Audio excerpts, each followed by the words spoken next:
Asia में चल रही जंग आखिरकार सीज फायर के पड़ाव पर पहुंच गई है। डोनाल्ड ट्रंप के ऐलान के बाद अब नजरें टिकी हैं उस शांति समझौते पर जो तय करेगा कि ये ठहराव स्थायी शांति बनेगा या फिर जंग का अगला अध्याय शुरू होगा। ये रिपोर्ट देखिए।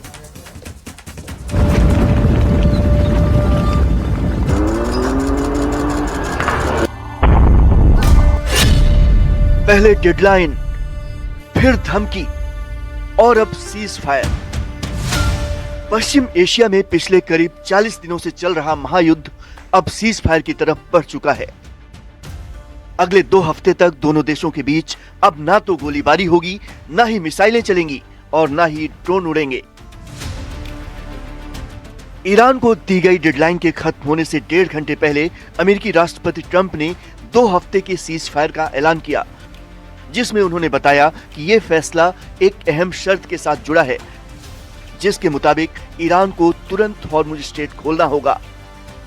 अपने social media platform truth social पर पोस्ट करके ट्रंप ने सीज फायर की जानकारी दी।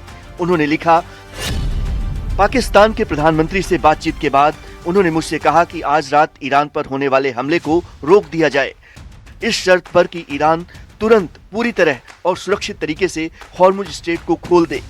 मैं 2 हफ्तों के लिए हमले और बमबारी रोकने के लिए तैयार हूं। ये दोनों तरफ से लागू होने वाला सीज फायर होगा। हम ऐसा इसलिए कर रहे हैं क्योंकि हम अपने सभी सैन्य लक्ष्य पहले ही हासिल कर चुके हैं और ईरान के साथ लंबे समय की शांति के लिए समझौता काफी आगे बढ़ चुका है। हमें ईरान की तरफ से 10 बिंदुओं का प्रस्ताव मिला है जिस पर बातचीत हो सकती है। उधर ईरान ने भी सीज फायर की पुष्टि की। ईरान के विदेश मंत्री अब्बास अरागची ने कहा, 2 हफ्तों तक दोनों देशों के बीच सीज फायर रहेगा, जिसमें हॉर्मुज से जहाजों की आवाजाही जारी रहेगी। अमेरिका ने ईरान के 10 सूत्री प्रस्ताव को स्वीकार कर लिया है, जिस पर बातचीत होगी। दोनों देशों के बीच हुए इस समझौते के लिए ट्रंप के सामने ईरान ने जो शर्तें रखी हैं, उनके मुताबिक ईरान पर अमेरिका कोई हमला नहीं करेगा। हॉर्मुज स्ट्रेट पर ईरान का कंट्रोल बरकरार रहेगा।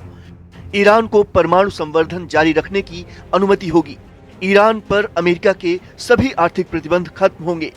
ईरान पर लगाए गए सभी सेकेंडरी प्रतिबंध भी खत्म।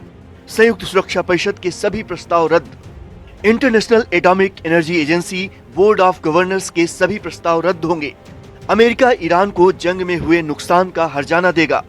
पश्चिम एशिया से अमेरिकी सेना की वापसी होगी और लेबनान समेत सभी मोर्चों पर युद्ध विराम होगा।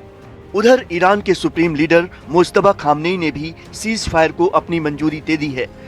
इस्लामिक रिपब्लिक की सुप्रीम नेशनल सिक्योरिटी काउंसिल ने 2 हफ्ते के सीज फायर का जिक्र करते हुए एक बयान जारी किया, जिसमें कहा गया है कि समझौते की डिटेल्स को फाइनल करने के लिए शुक्रवार से बातचीत शुरू होगी। इसका मकसद अमेरिका के साथ होने वाले समझौते की शर्तों को ज्यादा से ज्यादा 15 दिनों के भीतर अंतिम रूप देना है। इस तरह महायुद्ध पर फिलहाल 2 हफ्ते का ब्रेक जरूर लग गया है, लेकिन खतरा टला नहीं है।